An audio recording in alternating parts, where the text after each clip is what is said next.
On the Trail here with Season 3, Episode 4, and we have a fantastic guest tonight, Mr. Tobe Johnson, and he's got a new book out. It's called The Owl Moon Lab, and this is what it looks like right there. Beautiful cover work. Yeah, it's amazing. So, Tobe, we really appreciate you coming on tonight, and hopefully we can get Jeremiah in here. We have Nick Valente with us tonight. Hi, Nick. Hey. We have Shawn Wilson with us also. How you doing, Shawn? Better than I deserve. And myself, Mr. Nate Rudd. So Jeremiah's trying to get hooked up with us here, having some issues, but that's okay. We're going to proceed forward. And like I said, Tobe, just an honor to have you. I'm a big fan of yours, as you know. I'm a little ways into your book, haven't finished it yet, but look forward to doing that. And we're basically here to promote your book, and you can tell your story or whatever you feel comfortable telling. Okay. And let's roll with it. All right. I'm not used to kicking off the show like this, so that was a kind of a first time deal. So Did pretty good though. Okay. Let's roll with the complete title of the book first, and let's give pointers on what we saw on that cover in the owl's eye over there. Mm-hmm. Maybe we can go ahead, Tobe. You take it from there. You want me to take it away? Yeah. Right. Well, the book came about based upon my guess, my need to reach out to what I would call extended experiencers. And those were people that claimed to have Bigfoot in their own backyard, or at least knew how to communicate with a clan or had multiple experiences. The claims are great, but the evidence I found was just as great. And so I began to chronicle since about 2008 just how this might all work, because it seemed as though you had your one-offs, ambulance chasers, I call them, like myself, where you'd go to a sighting that happened maybe many years ago and cross your fingers that you'd maybe have an experience. Well, that did happen. I mean, there was the occasional experience that happened when you would go to these spots. Included in that were these very strange things that seemed totally unrelated to Sasquatch. And one of the main things is people say that if you go out to Bigfoot areas, you'll see lights. Well, it sounded like UFO talk to me. Right. So I love cross-pollinating all these experiences together. It didn't matter to me if I saw Bigfoot or if I saw UFOs. So I started to see UFOs in the woods. It seemed, though, it was related to Sasquatch as far as activity coming in and around the bend after you saw these lights, almost like it was a welcoming committee of sorts, be it small lights, big lights. And luckily, there were other people with me that had these experiences at the same time. And so that validation between them, and these people had been researching longer than me, or they were experiencers, and they were saying, yeah, see, I told you they exist. And I say, okay, that's incredible. I can't just not... I'm here, by the way. Okay, cool. I can't just unsee that. And so for me, it was totally addicting. I mean, I'm already an adrenaline junkie from the Pacific Northwest, and if I can get myself out in the middle of nowhere and start to have a adreno dump, it's going to be nothing but good news for me. So I was never much of a drinker or a druggie. I was just addicted to these mysteries. And then they said, oh, it's way better than that. You know, there seems to be this cross-pollination with the spirit world. I don't think that Bigfoot is just necessarily flesh and blood. There's these other things that happen when you're in the woods beyond traditional explanations. One of the things they said is mimicry. And they would go on to explain what mimicry meant to them, but it didn't sound like mimicry totally. It sounded like something else was happening, because oftentimes, and not just the extended experiencers, but the apers, I call them, would say, you know, you hear a car door slam behind you in the middle of the woods, and it's like 10 feet away. You can hear the sound of what sounds like someone slamming the trunk or closing the car door of a sedan. Right. Or you'll hear your name 5 or 10 feet away, or you hear a little girl laughing or crying or something like that. And these are all in Bigfoot areas. And that didn't sound like mimicry to me. And then I started to hear these things, especially the car door slam, which they're so matter of fact about, just like, oh yeah, you'll hear a car door slam. Well, when you hear a car door slam in the middle of the Cascade Mountain Range, 10 feet away from behind you in the dead of night, and you can hear the sound of the flange in the rubber gasket, you can hear the clasp lock around the metal part of the car. All those things are embedded inside your reptilian brain as a memory. Hazard warning, don't put your hand in there, for God's sakes. The sound of the car door slam means a lot of different things, as far as someone hopping out of a car, maybe they're going to kick your butt. All those things kind of are just embedded inside your DNA, and when you hear that in the middle of the woods, it shouldn't be there. And it sounds exactly like a car door slam.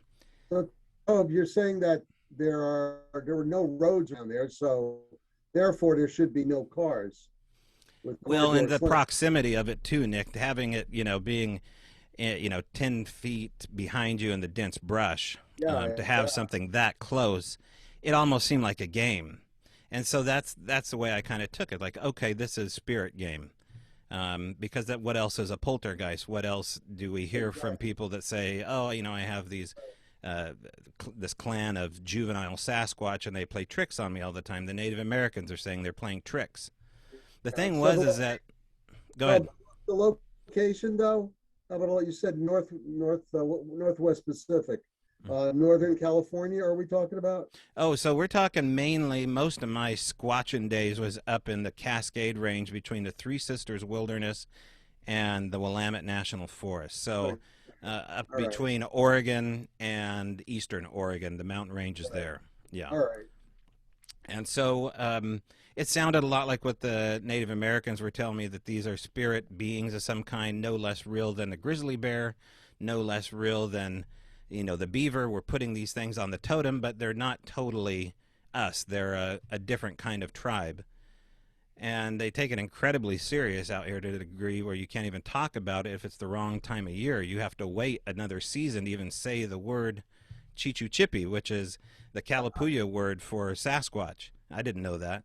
But I talked to a gal who goes around to the universities with oral history, Esther Stutzman. She educated me on this, and that's when I started meeting these extended experiencers. After I invested, probably about 5 years choosing a path to go on, and when I started seeing all of these other anomalies, I mean, this is on the library shelf. This is where Bigfoot exists. Loch Ness Monster, telekinesis, UFOs, ghost, Sasquatch. Right. And it made sense to me. Well, that's where it's supposed to be, right? I mean, if it didn't belong there and it was just a relic hominid and it was, totally explainable, I'd put it on a different shelf. But it seemed to fit in perfectly to where it was on the bookshelf already. And ended up meeting a gal named Sally Shepard Walford, Autumn Williams' mother, and Autumn Williams and her lived together for quite a while out in the little town of Elkton. They befriended me, and they're the ultimate extended experiencers. And they're telling me exactly, like in Sally's book, Valley of the Skookum, that she's an extended experience with a clan of Sasquatch coming around their cabin here in Ording, Washington, seeing disappearing tracks, kind of walk through the pine needles as she's looking out her back window, because she hears heavy footfall and she sees the depression of something walking through like a ghost. So fast forward quite a ways in the future here, a lot of things unfolded in the little town of Cottage Grove. That was kind of the mainstay right outside of Springfield, where in Cottage Grove, Oregon, it's an old gold mining town, an old lumber town, and there's a lot of Bigfoot stuff that happens out there. And that's where I kind of got my feet wet. Between that and the Cascade Range, all of these X-File things started to unfold. And then we'll just go right to the Al Moon Lab. I get a phone call from a recent retiree, a guy by the name of Daryl Adams. And Daryl kind of Googles my name and finds out, that I live nearby, that I found these trackways out in Cottage Grove, and, which are disputed now. And they're a mystery, as I tried to write in the book here. And Daryl was into a mystery. His brother's a Bigfooter. He's recently retired. I'm living 20 minutes up the road. He goes, why don't we meet? And I said, okay, let's do that. He goes, I drew an elk tag, and we'll just go hunting for the day and talk Bigfoot while we're hunting. And I said, where do you live? And he told me where he lived, and that's just a hot spot of Bigfoot stuff. And I said, okay, let's go hunting up there. And so that's when things really took off as far as the Owl Moon Lab was concerned. It was me basically, not really caring what anybody thought about me chasing after the X-Files site of Sasquatch, and not ambulance chasing it. I was basically just talking to people to see what the commonalities were. And what they kept saying is they'll come to you, go to places that have spooky names, place names that are already spooky sounding or strange sounding, like spirit or Sasquatch, obviously, or anything that sounds as though it's just a little bit weird, like booger is another one, skookum, obviously. And you can find these all over the map if you look. I mean, if you sit there on a topographical map and look for weird sounding names and they sound kind of off or spooky, they probably Bigfooty areas. And so that's how I kind of came to know this area known as the Owl Moon Lab, is putting all these facts together. That's really interesting, Tobe. I've always wondered if, I don't have a lot of answers to this. You've asked me what I think they are, and we've talked about that. But I've always wondered if a lot of these different phenomenons work together. If Sasquatch is like a spiritual or supernatural being, you hear the stories of abductees talking about seeing a Sasquatch in the spacecraft when they were abducted. And you hear about all these paranormal type phenomenon in the woods. And I'm just wondering if there's all these different phenomenons working together, or are we just putting them together in our mind? I mean, it's just, I don't know. You see where I'm going with this? Mm-hmm. I do, man. For when I started out in this field, I was a straight flesh and blood guy, but over the years, I've just experienced so much odd stuff, as some of the stuff Tobe was describing a few minutes ago. I've kind of changed my views on things. It's very bizarre, extremely bizarre. It's interesting, I wish I had answers too, Nate. I don't, The thing is, I talked to, some of my friends are apers, and I talked to them about the stranger stuff, and I was just like, well, what if it is this? How does that change the dynamic? Why not just be interested in the cross-pollination of all this weirdness and not have the answers? And they said, oh, no. If it's what you're saying it is, I'm not doing this anymore. If I ever see what you've seen, I'm done. And that just... I can't understand that point of view at all. I mean, I'm just not wired that way. For me, it's just like you're throwing a better party. You know what I mean? You're inviting more craziness. That's what we're here for, right? And they're just not. They're there for a mountain. They're there for a giant mountain monkey. And, that's really cool. But what I'm telling you is this is way cooler than they've told you.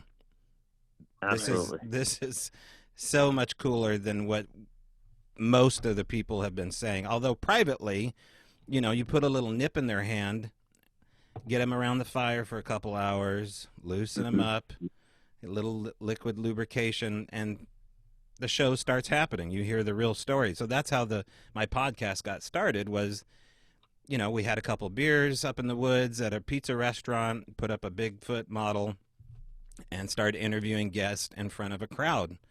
And that's when the stranger stories started coming after a couple of beers, and people would pull me aside in the parking lot and say, that's not what really happened. Like, for example, one of the crazier stories is a guy named Jeff Boiler, who I write about in the book, who was a deputy sheriff turned lawyer.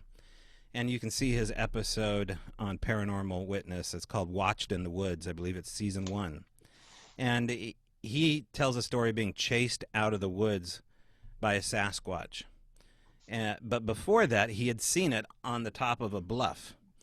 And he was invited to speak at one of these live events I called Bigfoot and Beer. And so as he was telling the story to the TV crew and the pizza restaurant the month after that, he skipped a major part of the story, because he talks about the fact when he's looking up at this archaic caveman on the bluff in one of the South Sisters near Bend, he said that the Sasquatch looked down at him as he opened his mouth in amazement at what he's looking at. This thing opened its mouth, and he cocked his head to the side like, holy crap, this thing's real. It's looking at me. And he goes, I told the crew and I told your audience that this thing just copied me. He goes, I was a deputy sheriff, and before that I was in Vietnam. I know how to profile people. This thing was not copying me. It was making fun of me. It was like, yeah, you dummy. I've been here the whole time. He goes, that difference between looking at something that is an animal that is copying you like a mynah bird, and then knowing the small gestures that a human makes to say, no, I've outgunned you, outsmarted you. And it didn't hurt him. It just chased him back to his car. Yeah. Yeah. Wow. That's really a lot different than I've heard anybody else talk about. Was there any mind speak that you found between the Sasquatch and the humans at any of your interviews? Oh, yeah. I mean, that seems to be almost a given. See, now the thing is that, and maybe this is what you're talking about, Nick, or any of you guys, is that it takes a while to get somebody to tell you the real story, the whole story. Because you'll get the initial thing, like, this thing chased me to my car. This thing copied what I did. But it seems to take, the better part. It takes them trusting you that you're not going to say bullshit, or you're not going to, look the other way and divert your eyes because this is uncomfortable. Or make fun of them. Yeah. Right. And so eventually you get there to the infrasound conversation, which I don't think is just infrasound by any means, because they can pinpoint it to individuals. This happened on an occasion with us near Cottage Grove where, you're walking as a group into the night and one man's picked out. And you got two men on each side of him. And all of a sudden, in this case, you have a guy who works for emergency services literally say, I'm going to throw up and start crying if I take another step. And we had to escort him back down the mountain. He ran back to his truck with his partner, and it took him, I think, about a month to work up the nerve to go back up there in the middle of the afternoon to kind of work through that experience. So whatever's happening here is selective in the same way that you would, be a sniper. I don't know any animal that can snipe infrasound like that. I mean, if you're diverting a low-frequency energy wave out, it's going to fan out like a parabolic dish. It's not going to be a laser-pointed scenario. In fact, before he even ran down the hill, I can't believe I missed this part, he said, they want me to leave. Now, this was a guy that had no experience previous to being out in the woods or looking for Bigfoot. I'd taken him out on one occasion where I'd seen the lights. But when he turned to me and he said, they want me to leave, I'm going to get sick. Why the F am I going to cry? And then he tucks his head in his shoulders like a turtle. And then, I escort him down the mountain. So there seems to be something else going on here. But after... I make incredible claims in this book, but luckily there was over 15 people, including Ron Moorhead, Henry Franzoni, Tom Powell. We had, 2 documentary crews up there, and people in this documentary crew had experiences. And some of these experiences follow you home. And the action just doesn't, end right there at the property line. You look at what happens at Skinwalker Ranch. This is, like a half-life of, you go into something like Chernobyl and you bring some of the radiation home with you. It seems to be the same way where it has a waning effect over time. But I tell you what, you leave a hot spot like the Al Moon Lab or Skinwalker Ranch or Stardust Ranch or any of these other properties, which there are probably thousands, if not millions of these places all over the world. You seem to have hitchhikers that follow you home. There's a lot of similarities there, Tobe. I was thinking while you were telling that story, in haunted places where people get emotional, they'll get hit with some kind of thought in their head, and they'll start crying and they don't understand why. So it seems like there's a lot of similarities there. So yeah, are we dealing with, is Sasquatch more spiritual, or is there that other, are they cross-pollinating together? I mean, or if Sasquatch is that spiritual, it's a hard thing to wrap your head around. It really is. Or is it Go ahead, alien? Nick. I'm wondering if it's some sort of alien type of pollination, as you're calling it, cross-pollination. Several months ago, over a half year ago, I did 6 months on an investigation into Sasquatch Dogman encounters, and I came off with 365 interviews, phone calls, or just reading their emails and their stories. And on 92% it came out to be, when I did the percentage, they saw a light orb in the sky, either after or before and after their encounter. So in my mind, I have to think outside the box, because I, like Jeremiah, I was a flesh and blood guy. I thought, Dogman and Sasquatch are flesh and blood. And after this, I'm like, well, maybe that explains why there's footprints of a Sasquatch going into a field, and then there's no trees within 200 feet and all around it, and suddenly it disappears. There's no more footprints.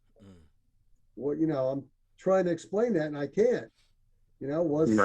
Was the cryptid taken up into a spacecraft, or did it go into another dimension? Is it spiritual? One of the things we found inside the story here was that sounds precede apportations, and what you described is a type of apportations. Footprints there, physical being made the footprints gone. I mean, this can happen in the snow. I've heard explanations that they walk out of their tracks backwards so ornately, that they don't miss a beat when they come backwards. Now, I think they're super special beings. Would never match up. Right, exactly. That would be a new type of discipline to match your dermals. Wow. So that's almost just as much, that's just as hard to believe as the explanation I'm going to propose, is that they're able somehow to bend physics to a degree that it's just effortless for them. And I think when they're here, they have the physical consequences that they have to live up to. They can be shot, they have to eat, they have to poop, they can leave hair, but then they can do these other things where the footprints end, like Timothy Renner's book, where the footprints end. We had lots of evidence of that on the property. It was really almost every day for a year where we had evidence of, as far as places to go to study Bigfoot, I can't think of any place better than where I was. It's a shame that it's sold now to another property owner, but that's a different story. But what we found is that there seemed to be sounds associated with these apportations. And one of the sounds that we found was these booms, clicks, slaps, and wood poppy sounds, and maybe even car door slams. So one of the examples we have here is we would record audio on a parabolic dish, and I'd record audio mainly on my little Tascam DR05 digital recorder. And by this time, I started living there. I had a camper parked in a gravel driveway between the house and a metal shop that had just been built. And so there's gravel everywhere. You should have heard things walking through the gravel when you were recording, especially as a truck driver. Things will feel comfortable coming in on the property. But Daryl would record in the backyard, pointed with his parabolic towards the apple orchard. And on one occasion, you hear nothing but the crickets. And then all of a sudden, you hear a Louisville Slugger sound, and then the sound of feet landing in the field. And then what precedes in this audio, and you can hear in this book, is something like an elephant walking on two legs towards the parabolic dish through the field. It grabs the fence, shakes it, percussively starts to huff and talk in the same breath, and then as it walks away, it sniffs the air. You can hear it just heavily breathing and sniffing the air as it's walking away. Now, that's just one example of this Louisville slugger popper wood knocky sound. So our wood knocks. Now, I don't know too many people that have seen a Sasquatch do a wood knock. I've heard people like Brenda Harris. I've seen photographs that Brenda Harris has proposed. She's a Native American, I think, out towards the Four Corners area, and she's she's shown pictures of Sasquatch holding giant limbs, walking up one of the mesas there. But I don't know. Do you guys know anybody who has had visual footage of a Sasquatch doing a wood knock? No, not me. Nope. Yeah. So I don't know. Maybe there are people. Write in. Get a hold of me at strangebrowradio@gmail.com. Get a hold of one of you guys. But I don't know too many people that have seen that. So I don't know if that's what it is. I've talked to people that say they've seen Sasquatch walk into the bark of a tree as though they're walking into the tree. You know, they see with a mag light right there, all 9 foot of them or whatever, walking right in horizontally into a giant cottonwood tree. I took a report down in Centralia, Washington 2 months ago from a gal. She said she saw a black flash in the middle of the day, flash across the property. It went into a cottonwood tree, and a blue jay about 15, 20 feet above the spot flew out of the tree like it just been hit by a bolt of lightning on a clear day and landed stunned on the face down on the dirt. So something strange is happening here. Now, you know, she said she saw a black flash. She didn't say she saw Bigfoot. But a lot of people, you know, even Ron Moorhead will talk about strange stuff like that. He'll talk about hearing the sound of the remote kitchen camp getting torn apart, as though something's in there just tearing apart all the pots and pans. But that's poltergeist territory, guys. That's not Bigfoot territory. Right. If you can't find all the dishes torn up, something else is happening here. But yeah, because didn't he say when they went out and they checked, nothing had been moved around, right? Yeah, right. Yeah. And that's very common for haunted houses. The kitchen is a mainstay of activity for poltergeists. Yeah. So that's what happened in the book. Is that we'd have this cross-pollination slowly at first, and we're fast-forwarding through a lot of this here because of time. But it started with the sounds. That's why we put out the recorders. Then I was invited to move in on the property, still working 40 or 50 hours a week. Daryl's recently retired and wants a new hobby. And so basically I give him, you know, what I'd learned and said, here, try this. And then that's when we found out that we really did have Bigfoot coming down to the property. We found these giant set of knees that were sunk down in the red clay above the house. We took the hair, extracted it, sent it up to a veterinarian named Cindy Dosen. She works for the Olympic Project. She studied the hair. She said it's totally anomalous. You know, it doesn't belong to anything in the data bank. It has all the attributes that I would look for a Sasquatch hair. And it's coming out of these giant knees that weighed it at, I think, 1,400 pounds. And so we cast these knees, bring those down to Daryl's garage, and as soon as we put those knees in there, it was like we invited, you know, everybody from Mos Eisley to come down to the cantina, and it was just giant, you know, X-Files. And, you know, the story gets weirder from there. Do you have any, did you have any findings of footprints up there? Lots of them. Mainly 14 and a half inches. That was the most common size. Right. And, but, you know, 17 inches was also cast. We'd have footprints actually on the property in the gravel, pressed through the gravel to the hard pan. And so to see that for yourself, to see something, first of all, it wouldn't be weight of a size 14 that pushes gravel down into the hard pan. There's no way. I mean, I don't care if you're 1,000 pounds. A 14 isn't going to do it. I don't know what would cause that except a vibration. And that's a controversial stance for a lot of people. But if we're talking about something that vibrates at a higher frequency than us periodically, maybe that would explain why we can't see them, like the blades on a fan. In fact, like the other day I was shooting a helicopter off the coast. Just yesterday I was shooting a helicopter off the coast, a Coast Guard helicopter, and the blades were, just barely moving on my camera because my frame rate was matched with the blades. So it looked like it was just hovering there, slowly turning. But I looked at it, you could see the blades were moving 1,000,000 miles a second. I think when we match those frame rates or helicopter blades, that's where things start to unfold. And maybe you have to alter your consciousness in order to have that happen. And how do you do that? Well, I always suggest is that you don't hang out with assholes. I think the best way to alter your consciousness is to hang out in the woods where you become happier. I think that increases your likelihood to have an experience, to hang out with people you have a good time with. Because if you're locked and loaded and wearing camo, you're already lowering your frequency to become some kind of alpha predator here. And they sense that from a million miles away. Well, I have to agree with you on that, because from what I understand from science, that we can only see like 4% of the frequencies out there. So if we can only see like 4%, there's 96% of the other parts of those frequencies that might be crawling around out there that we cannot see. It's like being in a video game practically. Right. Things you can't see.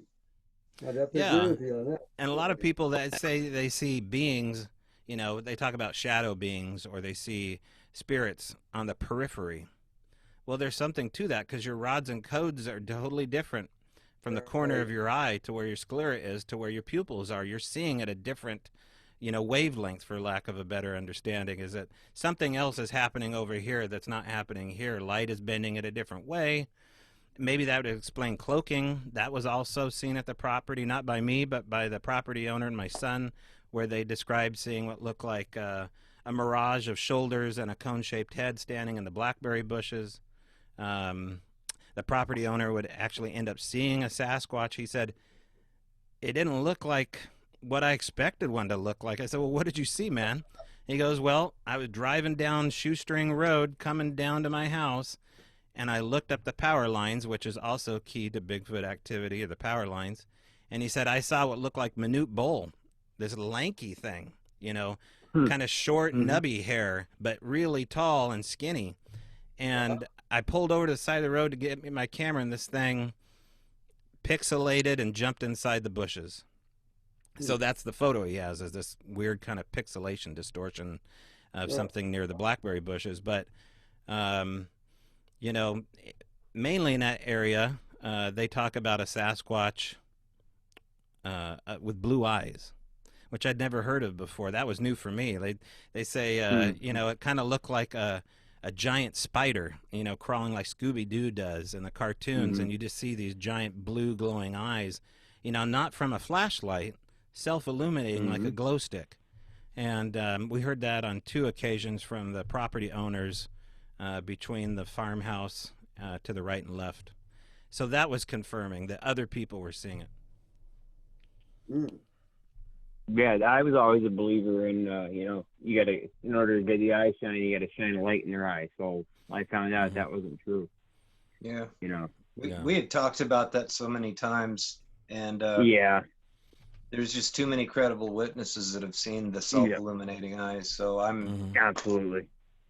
Well, hey, Jeremy, you got I've some never seen video, it. don't you? Where you're not I do. shining. Yep. It's the one where Stacy and I are walking down to out of the swamp, and I picked my camera up, and we had been trailed out. It was following us out, and it cut across the trail in front of us. And when we walked out, there's those big blue fluorescent blue eyes. You've seen the video, Nick. In the dark. Or Nate. No. Yeah. I've I'll send it to you, Tobe, so you can check it out. It's a pretty interesting clip. Yeah, I think you have some interesting videos in general, Jeremiah. Okay. Collected them over a few years, but no, I like this. Some of the stuff you're talking about is really, really interesting. Yeah, I can really relate to it.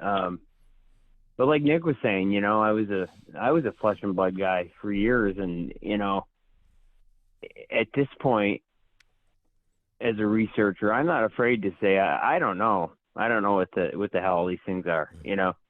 Whereas other people are, you know, they'll, like you said, you know, a lot of people are looking for a giant mountain ape, you know, and they're adamant about it. You know, I don't know. I don't know what they are, you know. But I know there's more to it than that.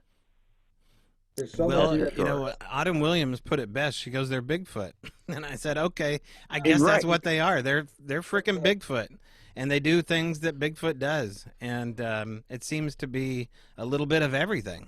And maybe it's stuff that we could do at one time. I mean, if you go back and look at some of the, you know, the artwork that we have, we've been lied to about our history, and somebody knows the real version of what our history is.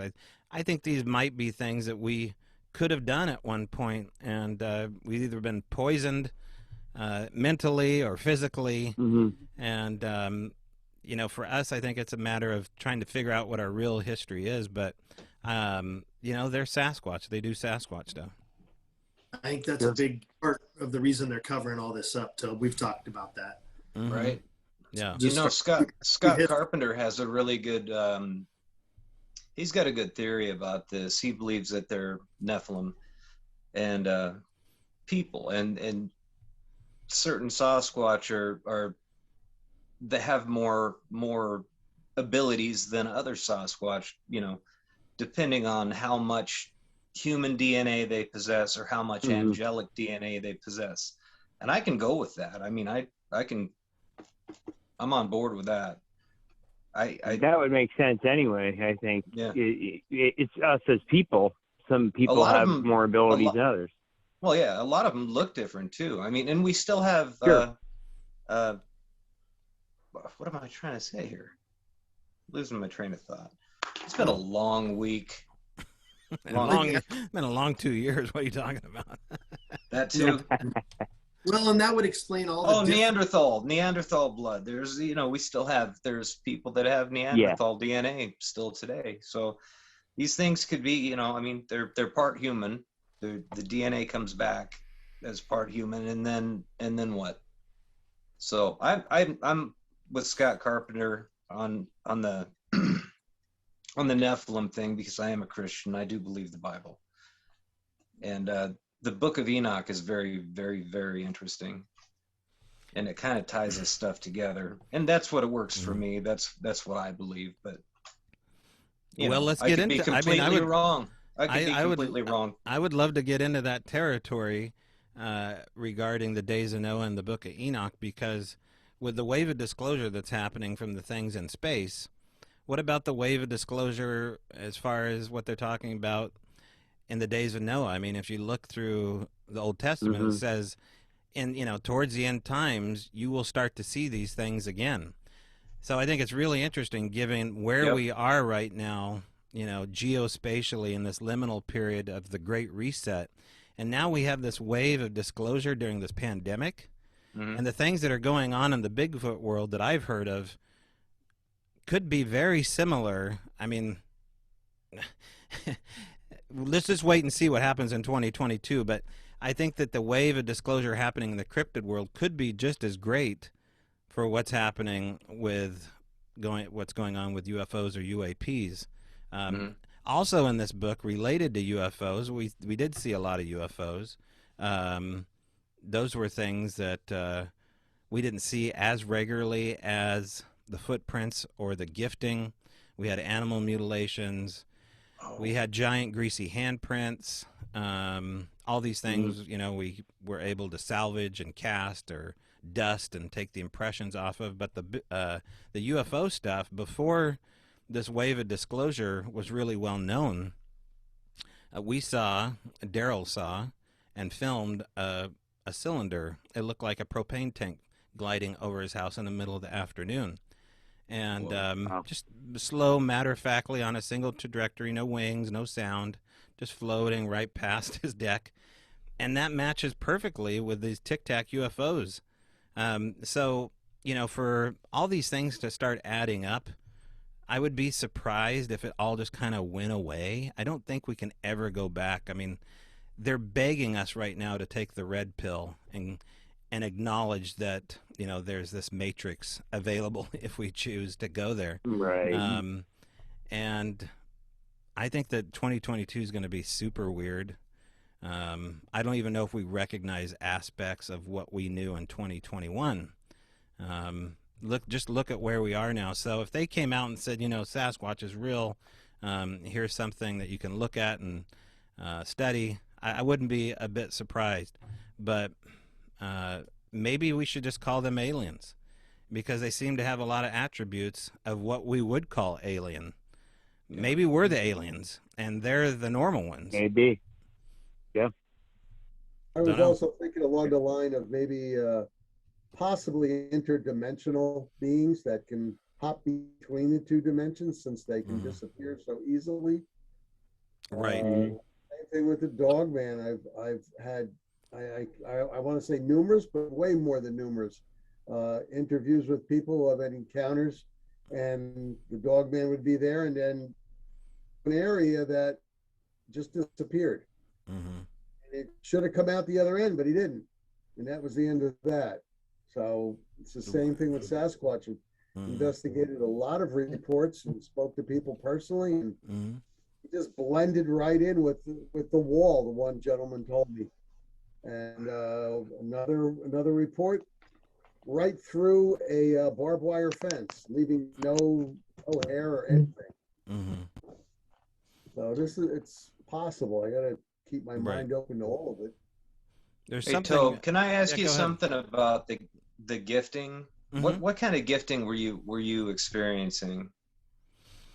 Well, it started off as small items that were nature items, rocks, you know, feathers, things that look like toys. In particular, can we get a close up of this? This was set on top of the garage shelf inside of a locked garage, a metal shop that was built on the property next to my trailer, just sitting there on top of the shelf. It's just a little blue velociraptor. It has a little dirt patina on the top of it here. A lot of these gifts look like they've been sitting out and weathered for a period of time, or sometimes they'll have a musty odor to them, like they've been down in a cave. They started off small, though, and then as the gifts came, they got bigger. And we knew that because we dated everything. And then when we put it out on the sidewalk, we could see, you know, it started off with a little rock, and then it turned into a cell phone or a giant stick. And they'd leave walking sticks next to my door. In fact, we had a walking stick left on my cabin door with a handprint about 6 months ago. And it was so familiar to me to find a giant honed walking stick sitting next to a door. I had no doubt who left it, although it was a very small handprint. You know, the handprints we found at the Al Moon Lab were 3 times the size of my hand in width and length. And they had this, what Doug Hychek calls albivernix, which is this waxy sebum that is left behind. Is it white? Yeah, like dust. Like, yeah. Like, you know, I like asked they've you been about in that before, I think. Yeah. And it, far too long, people have kind of called it dust. But it's not dust because it doesn't come off. And so you find this white, dusty sebum. It's almost, it looks like, it looks like olive oil wiped on their hand or something like that. And there'll be hair attached to the waxy sebum next to where these gifts are. So someone's doing one hell of a prank to a lot of different people. Yeah. Well, the reason I asked you that is I've been having experiences lately with this. Okay. So I've got a spot literally 10 minutes from my house that I can hunt, and I go in there and I try to get out there as much as I possibly can, because I like to put meat in the freezer. I didn't think these guys would be there. It's so close to town, but they're there. I saw one a few 3 weeks ago. I can't remember, but it actually pissed me off. I thought I had a safe place that I could go to. Right. and I saw this guy, and I thought, okay, it's pareidolia. I'm not seeing what I'm seeing. So I got out of my blind, and I walked over, and I could see where he was under the tree. And by the time I got there, I turned around, unzipped, got out, started walking. He was gone. I don't know how he disappeared so quickly, but since then I've been back a handful of times, and I find a feather wherever I go. This feather, this same feather from the same bird. I've got 6 of them now. So I don't know if this is a warning, or I don't know. That looks like an owl feather. Yeah, I don't know. I don't know what it is, Yeah. but I don't know if it's a warning. I don't know if it's a gift. I don't know if they want me to leave. I've had rock clacks out there. I've had tree knocks out there now. And there's a housing development within, you can see a housing development just past the farm. Mm-hmm. It's a new housing development, but it's right. I mean, it's just outside of town. Mm-hmm. It's crazy. I mean, they're that freaking close. And another point, you made me think about something. I was screamed at probably 10 years ago now, maybe a little bit more. This is way before I knew about Bigfoot, believed in Bigfoot, thought they were real. I was screamed at. A couple nights later, there was something in my backyard. I get up in the middle of the night, and I always have a midnight snack, 2, 3 in the morning, every single night. It's just something I do. It's a bad habit, but I do this. I get up, I go to the kitchen, and I'm eating something over the sink, and something bangs on my back window. Now, thinking about what happened, getting screamed at, and within the next couple of days having that happen, this is all hindsight now. I'm putting together my puzzle, as Isdal likes to say. But this freaks me out. It scares me. I thought I had a place that I could go and not be messed with and not worry about having to deal with these things, because honestly, I'm terrified. I don't want, I don't go looking for them. I want to hunt. I just want to hunt and bring home deer. But it's become an obsession, because once you see one, you can't go back. No. I want to know everything I can know about them, but at the same time, I want a place where I don't have to worry about it. And I'm afraid that now that I've been exposed, and now that they know that I know that they're there, it doesn't matter where I go. Here, I'll relate a story to you. But first, before I do, Shawn, well, let me tell you this story here, then I have a question for you regarding to what you just said. There was a witness in Montana that got a hold of me during all of this stuff, because she recognized an object that we had in Oregon from Montana. She said, "That's my daughter's. I know that toy belongs to my daughter." And she, I was like, "Okay, well, I guess you're tied into the story then. I don't know what else to say." But property damage started to happen at the property. And she said, "Well, talk to them like rowdy teenagers. They need to calm down, and they're not going to be able to come over and visit anymore if they keep breaking stuff around the house." So that's what we did. We went out there like crazy people and talked to the trees. And so maybe that's what you should do, Shawn. I don't know if you've already done that, but you have every right to set boundaries. In fact, it's your God-given right to do it, and they know that. But if you have this obsessive nature over this, like I do, and want to know, there's a blurred boundary happening, perhaps. Right. And what I would ask you is, do you have anything of theirs in your possession? Do you have any gifts besides that? Do you have any DNA? Do you have tracks? Do you have anything like that in your house?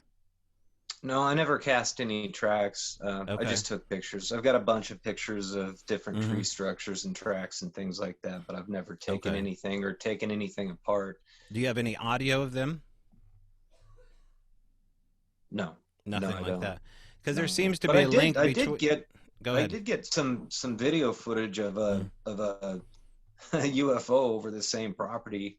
Yeah. Which that happened, I think, too. Mm-hmm. Do you have any missing? I posted it to the. Do you have any missing time? No. Do you have any sleep paralysis?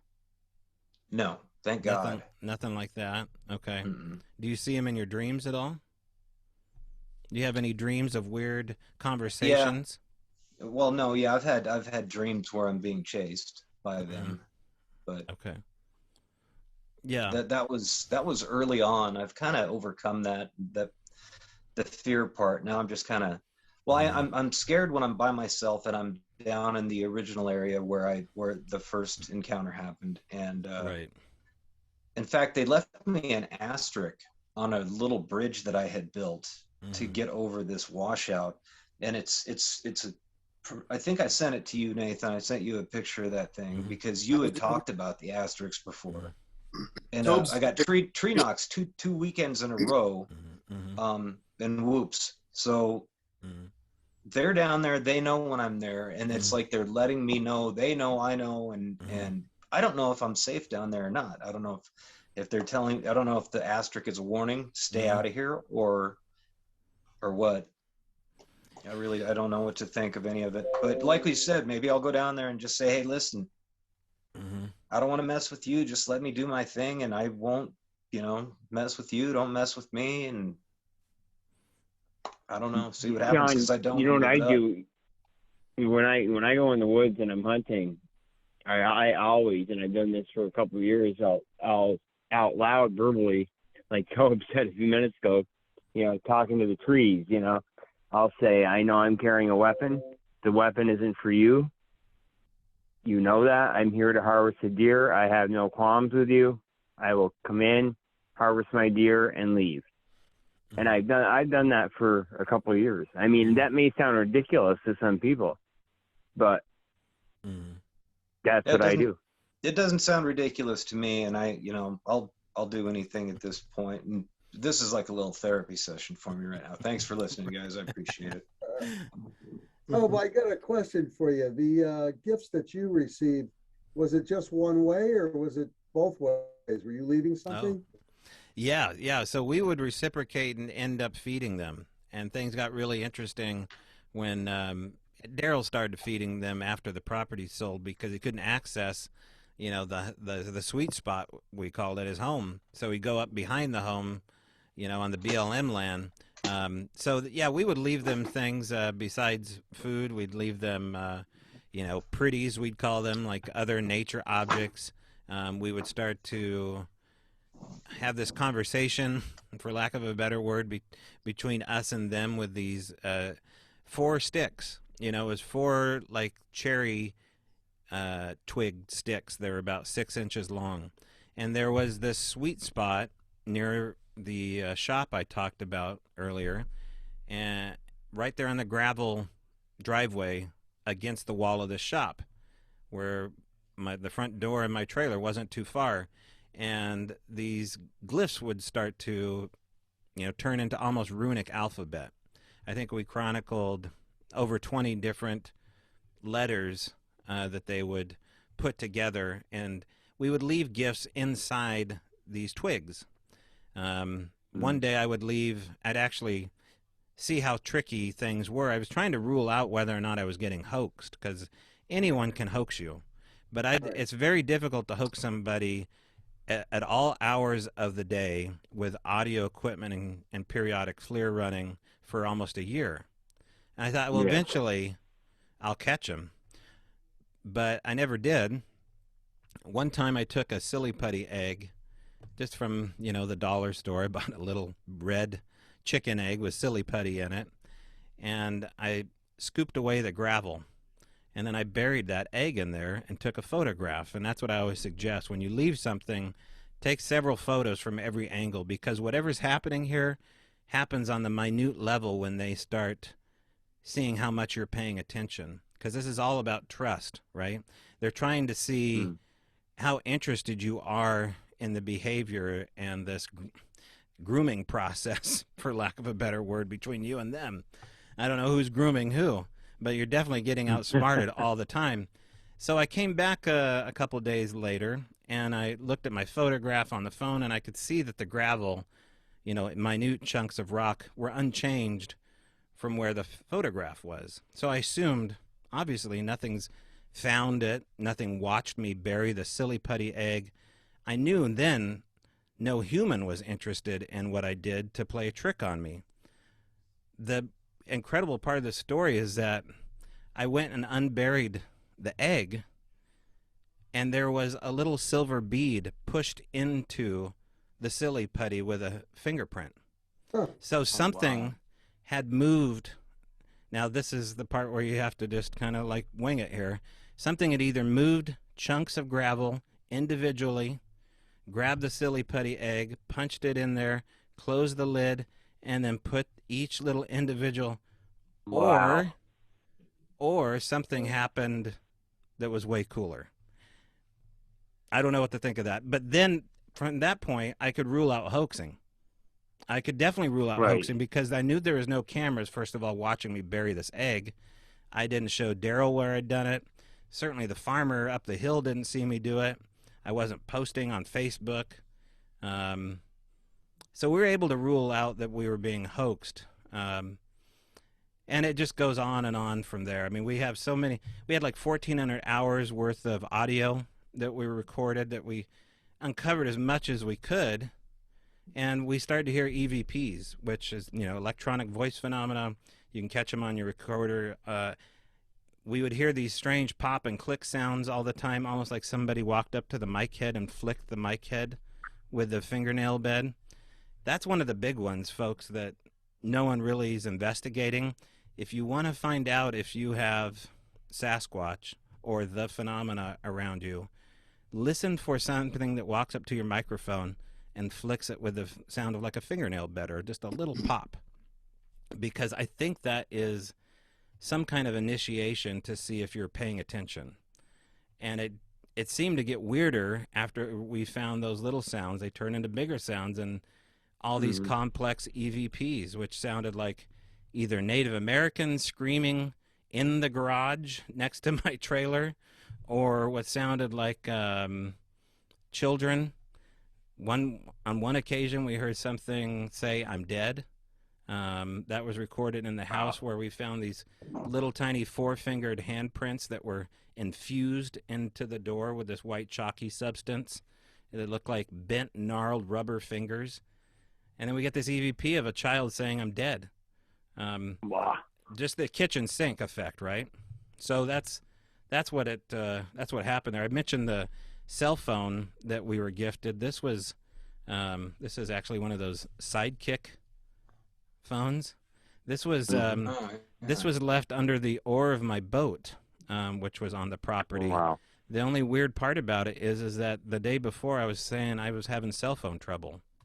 And then the next day I put up Christmas lights on my camper, and underneath the oar of my boat was an antique Christmas ball. So something was obviously listening.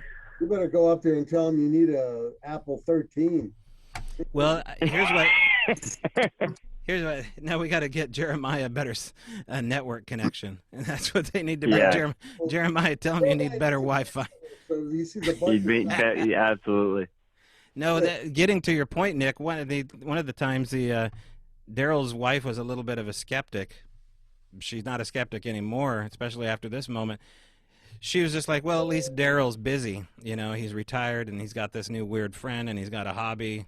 And she goes, if these things are actually out here, and she stands on her deck, she goes, why don't you leave us a hunk of gold?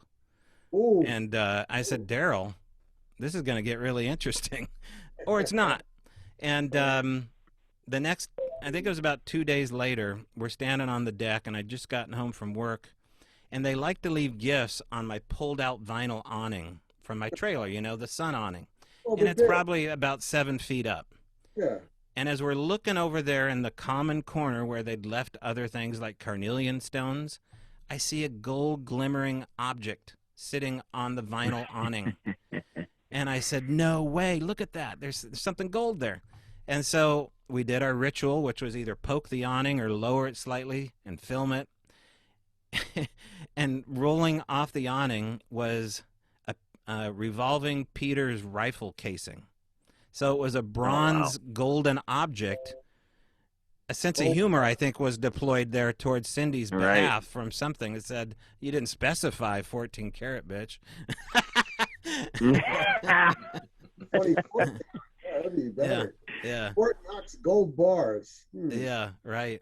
So anyway, unbelievable stories. You know, you can take the book and you can read through the chapter, and then you like live the experience, right? Because you just take your phone, scan it with the, you know, everyone knows what a QR code is now, or at least you're probably going to, and it takes you right to the preceding chapter. So this was on property damage. You're either going to get a video or you're going to get audio with a spectrogram, you know, analysis of what you're looking at and listening to. You can actually see the waveform, and all the papers that we had written on the knees are in here, and the hair analysis, and so that's what I'm peddling. $14.95 on old Amazon. Really cool. I will definitely be picking up a copy of that book. I'm excited to get it, actually. Yeah. Yeah, Cool. absolutely. You're going to at least see an uptick of 2 books by tomorrow. Hey, yeah, and if you guys write a review by the October 31st, we're doing we're going to do a contest, and whoever writes a review on Amazon gets a free shirt and a pair of socks with the Strange Bow Radio logo on it, and you know, we try to have some fun with this whole thing. Tobe, can you tell us anything about on the cover there, the eye of the owl? Is there something in there? Yeah, so when we had the book designed, it took some time to get it right, because I didn't want the reflection of a being in the eye to look like a Bigfoot, because we didn't really have just Bigfoot action. We knew that we had seen things before, and they, you know, appeared to be human a lot of times. Like, I never saw Sasquatch there. I saw what looked like white hairy legs walking behind my Jeep one night. Well, actually, it was 4 a.m, and all I saw was something from the knees down to the feet walk behind the driver's side of my Jeep as I'm laying in my lawn chair waiting for action to happen. So I didn't even see a Bigfoot. You know, I saw what looked like barefooted white legs, you know, in the middle of winter. And when it ran through the gravel, after it noticed that I noticed it, it took one step in the gravel and ran through the gravel without making a sound, and screamed like a cross between a dinosaur and some kind of, you know, bird of prey. And then something answered it back on the mountains. So, you know, it wasn't fair for me to say, you know, let's put a Bigfoot in everything here. It's just not a Bigfoot story altogether. There's the foundation of Sasquatch, which was the years leading up to that, and then it just ends up with the kitchen sink. Yeah, You mentioned gravel. Connection. What's Sorry, that? Jim. Go ahead, Nate. Well, you No, just you're good. talked about gravel, Tobe, in a couple different parts of this. And I have a gravel driveway and gravel in my flower beds and islands and stuff. And when you walk on gravel, it's loud. You can hear it, you know. Mm-hmm. And so it's interesting you say you couldn't hear anything on that last story. On one occasion, I did record the sound of something stripping the thorns off the blackberry bushes near my recorder. You can hear it masticating, grabbing the blackberries, pulling the thorns off there, right? And so you hear slurping, you hear all the, you know, what you would hear from a human, stripping the vines, eating the berries, and then you hear something sneeze. I come home the next day, and underneath the vinyl awning is blackberry juice dripping from underneath, where a trail of blackberries are going out to the tree.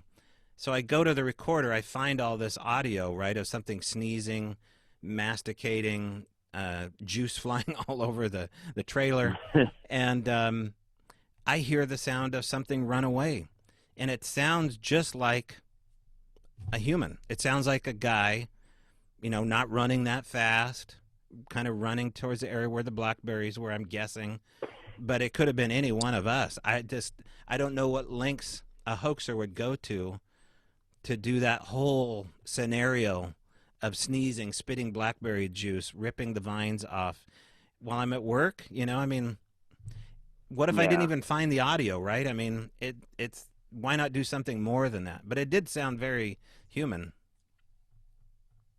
Yeah. Oh. I don't know. Have you ever experienced Go ahead. faint, like Nope. you can hear people talking, but it's just out of earshot to where you can't make out what they're saying, but you can hear people talking? Yeah.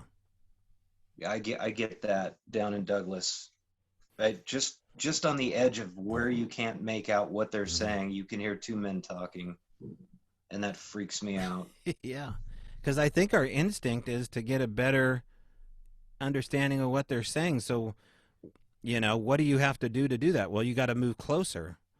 Well, Right. what wants you to come in closer? I mean, what's the payoff for you? If it keeps moving away like a mirage, is there some other ulterior motive? That's what I would consider. Well, yeah, that's what I did consider, and I didn't chase it. I just Did you let say it go. earlier, Tobe, you heard the it sounded like a little girl crying? Right. Yeah. A little girl sounds. See, You hear up that freaks me out. in the woods near where we find a lot of Bigfoot stuff. The sound of water splashing was heard, and there's no water. It sounds like someone in the lake splashing water. Well, there's like a little tiny puddle over here, but nothing compared to what people say they hear. Right. One of the better stories is coming out in a documentary called Flash of Beauty, and it comes out next year. I think, let's just say it probably comes out before spring. It's called Flash of Beauty, Bigfoot Revealed, or something to that effect. It's going to be a global release, and we tell our story in this documentary. And one of the guys in the documentary I interviewed about an hour after he had an encounter at the Owl Moon Lab. And he was a bow hunter, flesh and blood guy, and he was getting weird stuff on his game cam that he was leaving in the woods above the property. And so we started talking, and he borrowed a really good FLIR unit from his dad, but it didn't have a record switch on it. Right. And so he's just got a monoscope, and he sees this red ball of light going across the valley in front of him. Only, the place where we'd have the mainstay of the activity was up on a bench, and then maybe 100 yards down in the woods, we'd find all the crazy stuff off the old skid road. Well, so he's up on a bench, and he sees a red ball of light at eye level with him, and then up higher, another white one. And so he's trying to wrap his minds around seeing UFOs in the woods. And then he panned his FLIR over, and he sees, I think less than 50 feet from him, a 10-foot tall Sasquatch walking towards him and Daryl, coming right at them on FLIR. And so I interview him on one of the episodes about an hour after this encounter. And, this is where the rubber meets the road, is when someone goes from flesh and blood to, this other category, the X-Files world. You have to be cool about it. You can't just be like, see, I told you, dude. That's not going to help you ingratiate and have authentic friendships with these people as they, turn a new leaf. I wouldn't want that done to me. And, oh, by the way, this can psychologically break a person. They can end a marriage. Sure. You can have medical issues over having a supernatural encounter, not only related to the fact of mental health, but I think this rewires you to a degree. There can be serious issues with substance abuse. A lot of people that have these encounters live with a secret their whole life, and they deal with it through, drugs or alcohol or pills or suicide. So, or quit their job. So it can be a little bit of a... Someone told me that there was a Bigfoot curse before I even got into this. And I said, well, what's a Bigfoot curse? And like, well, you chase your tail and you'll never have anything other than the tail you're chasing. But I never really thought of it like that. I thought, well, it sounds like a really cool open-ended mystery. I don't want to go out here and solve it. I just want to see how cool all these experiences can be. So if you're in it to prove it, you're going to go crazy, because these secrets love to keep themselves secret. Yeah. I agree. Yeah. Yeah. Now, if they find one tomorrow and it's not a secret anymore, edit this part out. For sure. Okay. Quickie question, Tobe. The cameras you used, are they IR or the FLIRs? So Nice. Daryl had an IR game camera, All right. and we caught a box light anomaly floating on 3 frames coming up the gravel road. It looked like a lightsaber underneath it, and it looked like a box of light above it. And it was about, I think we guessed it was about 5 feet off the ground. And you just see it for 3 frames coming in front of the camera. The other time, it looked like a hairy breastplate with a nipple was up against there, and as it positioned itself, you could see, you know, they have temperature. It went up like 6 or 7 degrees in 2 seconds. So whatever was hunkered up against there was, you know, elevated high enough to go up to the game camera. There was a circular part that looked like a nipple coming up against it, but it's never enough to do anything cool with. Like, most of these things you can't show your neighbor because they're just like, well, who cares? Someone gives you a little toy velociraptor, you're crazy. It's always enough to keep you looking a little bit more like your feather. It's like, oh, I know what that is, but if I showed that to my wife or kids or my coworker, they'd be like, dude, you gotta get out of this, dude. You can't share any of this stuff. It's only for you, right? They're just talking to you, Shawn. They're just talking to me. They're like, oh, he left us silly putty, so I guess we'll leave him toys. You know, it's just like, okay, we see what you're into, or you know how to have the secret symbol or code with you. Was that dinosaur gift not found inside a locked garage, though? Right. Yeah. It was locked. Yeah. Therefore, you know, some sort of strangeness there. Oh yeah, I'd find a piece of petrified wood in my locked trailer in the kitchen sink. One time I'd wake up with a white handprint on top of my head as though while I slept, somebody with white oily handprints grabbed the top of my head and held it there. Wow. The homeowner came home one day and there's a boulder sitting in the middle of the Persian rug, you know, right in front of the TV. They would move large pieces of granite within, you know, 15 minutes. You'd walk by a piece of granite sitting there in front of the driveway. It'd be sitting on top of the patio. So it was a lot like having a ghost or a poltergeist. And maybe a lot of this maybe something was pretending to be a Bigfoot. But when it came to the sightings and the large handprints and the footprints, and then we have all the audio of them communicating, like, you know, you hear percussive speech between individuals at close range. And, you know, I've gone to Scott Nelson and shared some of the audio with him, who's worked with Ron Moorhead. But I've kind of moved beyond trying to prove this to anybody else. You know, I don't know what to do with all the audio we have except to put it in a book format and say, okay, maybe somebody else will come along and say, hey, you know, I hear speech here. Therefore, you know, this has either been duplicated by humans. Analyze it. But, you know, we sent it all to your lookalike, Nick, Dave Ellis, who's their go-to guy over here in the Olympic Project. And Dave's a flesh and blood guy. And I was like, you know, Dave, I know you're the sound dude. I got to tell you, this is not just all Bigfoot stuff. We're getting a lot of ghost stuff. And, you know, if you think I'm full of crap or Daryl is, let me know. But it never happened. He got more and more interested. We got more interested. And, you know, is it still happening at the property? Maybe that's the next best question here is, this documentary is still in production. It's about ready to totally wrap. And we went back to the property to the new homeowners. Now, what's interesting about the new homeowners is the house, the only house that was really connected to the property was divided by an old cedar fence. And it's like one of the first farmhouses in Cottage Grove. Right. And it's just an old 2-story farmhouse, and you could throw a rock and hit it. Now, we'd had supernatural events happen right outside that house. We'd seen 2x4s go flying through the air for no reason, you know, off the nail, get thrown off of the nail, and you could hear it land as you know, standing right there by the fence, nobody home.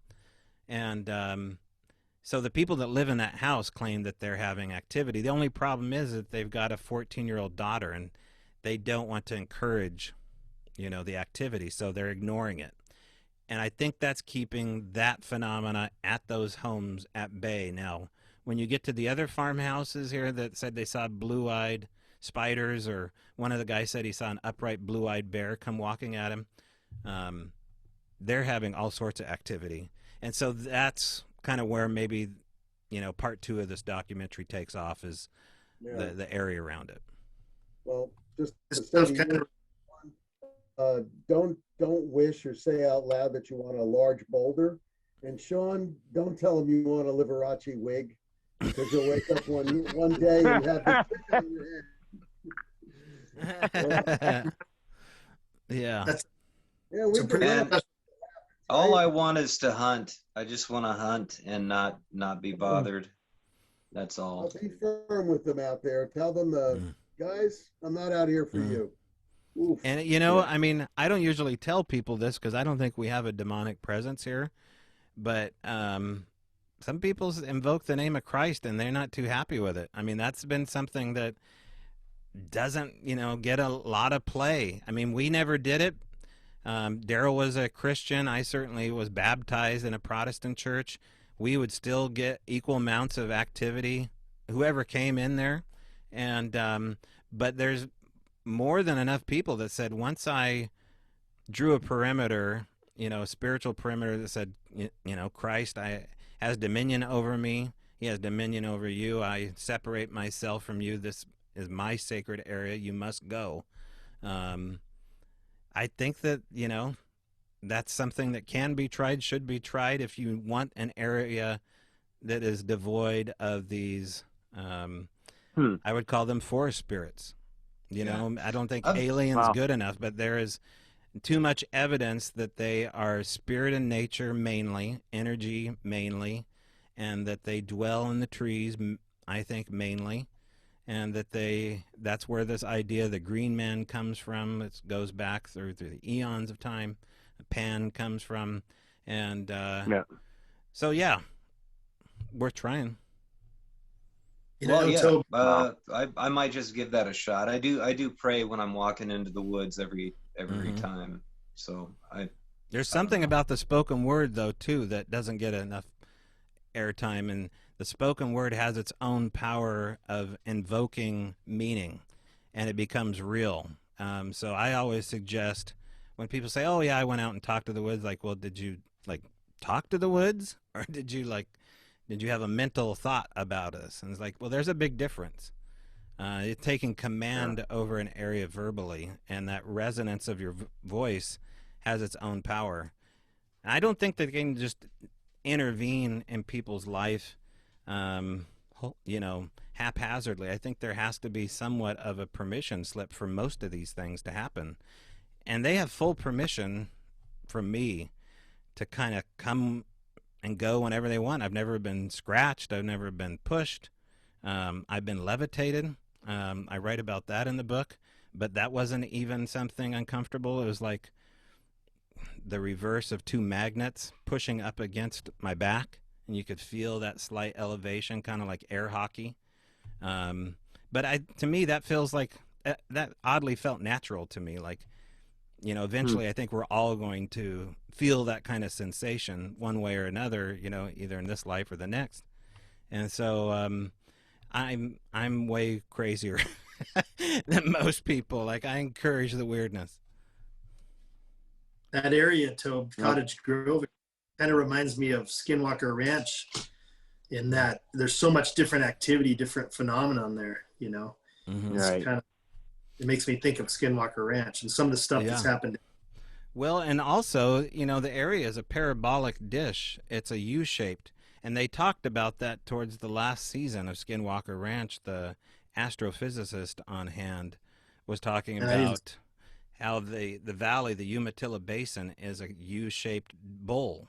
And you'll find that on other sacred spots, that you'll see this depression.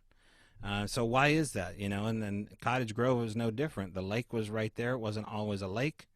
And there's way more mysteries in this book than we have the time to talk with, but it has a lot of, I guess, loose ends that maybe will be tied up down the road. I don't really know how to tie up these loose ends at this moment. I don't feel like there's a part 2 in me at all. In fact, this COVID stuff, that's all I've been doing is posting politics lately. It's like the most important thing right now is to have the freedom to have the choice to be able to write part 2. Yeah. But if I don't take care of what's going on here at the state capitol or going on at the federal level, this is just all, it feels kind of selfish of me to even talk about it a lot of times. So I haven't done an interview in over a month, and that's okay because I've been, talking about Fauci and all the other stuff. Right. Yeah. And I think we're all on the same page with literally everything, right? I agree. Oh yeah. As you're saying it, and hey, I want to thank you personally for coming on. This has been probably my favorite show that we've ever recorded. This has been a fantastic interview. Thanks, guys. Yeah, well, you guys have great questions, and it's all about having a brotherhood here, and absolutely good to have you guys as my Zoom brothers. Absolutely. Oh, yeah. Absolutely. Kumbas. Hey. Yeah, there you go. Cool. And the only other thing I'll mention is that we're opening up I'm not opening up anything. I built a Bigfoot for a gift store here in Forks, Washington, and cool. the gift store will open up. It's called SasquatchTheLegend.com. You can go there. It's their first flagship store. It's in Twilight Country, home of vampires and werewolves, the last city heading out here to the Pacific in Washington. Forks, Washington, rainiest capital in the world. And it opens up on Halloween. Anybody out this way can go check it out. I think it's from 9 to 5. You can come there and trick or treat right out of Biggie's hands. He's based upon the Olympic forest, Sasquatch, and hopefully I did it justice. And that's over in Forks, Washington. So that's what I have going on to finalize things here. Sounds really as far as your book goes, is Amazon the only outlet, or do you have another way to get it? Right. Yeah, it should be available anywhere you can grab a book online. Okay. Yeah. Okay, great. Yeah. Cool. Just want to make sure you get your cut, Yeah, you can go to Hanger One Publishing. That's the number one. Hanger One Publishing. That's who published it. And I think you can get books online. You can go to Strange Brow Radio, BRAU, strangebrowradio.com. And there you can get a teaser of, what the book's about and kind of, take a tour. But, yeah, I think that probably covers it. Yeah, well, I want to encourage anybody that listens to this show when we release it to go ahead and pick a copy of this book up, because this sounds like a fantastic book, and I'm really excited to get it myself. Yeah, I can tell you guys that Tobe is one of the hardest working, most dedicated researchers that I know. The guy spends so much time looking for answers. And honestly, yeah. So yeah, definitely pick up his book, support Tobe, and he's working hard out there. And if you're into this subject, you're gonna love it.